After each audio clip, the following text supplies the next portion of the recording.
नमस्कार। हमारे चैनल में आपका हार्दिक स्वागत है। आइए आज जानते हैं करवा चौथ के उद्यापन की विधि। करवा चौथ का उद्यापन विशेष प्रकार से होता है।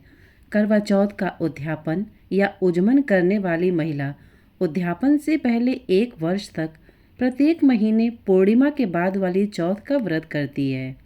करवा चौथ सबसे बड़ी चौथ होती है, इसलिए इसे सभी करते हैं। विवाह चाहे किसी भी महीने में हो, चौथ का व्रत करवा चौथ से ही प्रारंभ किया जाता है। कुछ स्थान पर 4 चौथ के व्रत किए जाते हैं। करवा चौथ, माही चौथ, इसे तिल चौथ या संकट चौथ भी कहते हैं, वैशाखी चौथ और भादुड़ी चौथ। कुछ लोग 2 ही चौथ करते हैं, करवा चौथ और सकट चौथ। कुछ लोग प्रत्येक माह पूर्णिमा के बाद वाली चौथ का व्रत करते हैं। करवा चौथ के व्रत का उज्वना करने के बाद भी व्रत किया जा सकता है, जिसमें व्रत के दौरान पानी पी सकते हैं तथा फल खा सकते हैं। आइए अब जानते हैं करवा चौथ व्रत के उद्यापन की विधि। करवा चौथ का उद्यापन करवा चौथ के दिन ही होता है। 13 ऐसी महिलाओं को जो करवा चौथ का व्रत करती हों, सुपारी देकर भोजन पर आमंत्रित करें।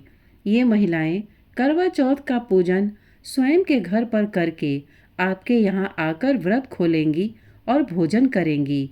आप घर पर हलवा पूड़ी और सुविधानुसार भोजन बनाइए। एक थाली में 4-4 पूड़ी 13 स्थान पर रखें। इन पर थोड़ा थोड़ा हलवा रखें। थाली पर रोली से टीके करके चावल लगाएं।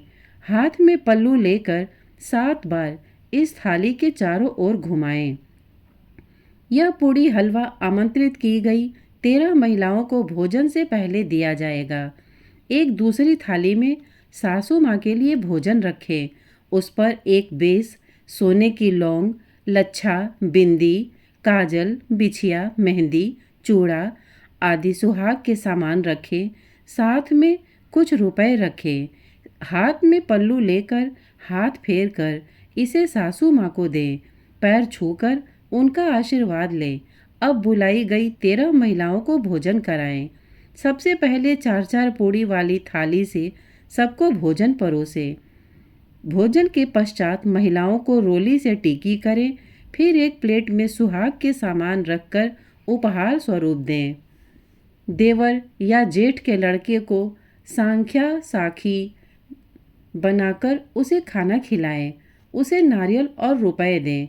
यदि 13 महिलाओं को घर पर आमंत्रित करके भोजन कराना संभव न हो, तो उनके लिए परोसा एक व्यक्ति जितना भोजन और 4-4 पूड़ी जो निकाली थी, उसमें से पूड़ी हलवा और सुहाग के सामान आदि उनके घर पर भिजवाया जा सकता है। इस दिन भोजन में पूड़ी हलवा के साथ छोले की सब्जी, गोभी की सब्जी, पनीर की सब्जी, मिर्ची के टपोरे आदि अपनी सुविधा के अनुसार या परिवार के रिवाज के अनुसार बना सकते हैं। भोजन में लहसुन और प्याज का उपयोग न करें। इस प्रकार उद्यापन संपूर्ण होता है। श्रोतागण, प्रस्तुत जानकारी आपको कैसी लगी, हमें कमेंट करके अवश्य बताइएगा। साथ ही इतने धैर्य से इसे सुनने के लिए आपने अपना बहुमूल्य समय दिया, इसके लिए आपका बहुत बहुत धन्यवाद। नमस्कार।